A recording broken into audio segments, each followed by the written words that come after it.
रविवार पूर्वाह्न ऋग्वेदीय पूर्वाह्नमय पुरी गोवर्धन पीठ अनंत श्री विभूषित श्रीमद जगद्गुरु शंकराचार्य भगवान श्री निश्चलानंद सरस्वती महाराज करकमल प्रतिष्ठित पीठ परिषद अंतर्गत आदित्य बाहिनी आनंद बाहिनी संगठन राज्य कार्यकारिणी बैठक गोवर्धन पीठ सत्संग भवन में अनुष्ठित हो जाइछि।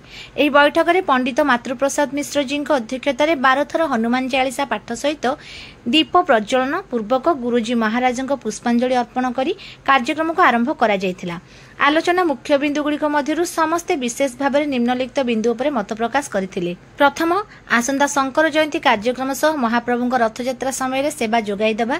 द्वितीय, सदस्यता संग्रह अभियान सह संख्या वृद्धि।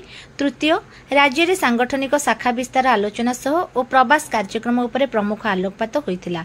ओडिशा विभिन्न प्रांतरु आसिथिबा समस्त विभागर उपसभापति, संगठन सचिव और समस्त संपर्क सचिव, समस्त क्षेत्रीय संपादक माने एही बैठक में जोग देइथिले।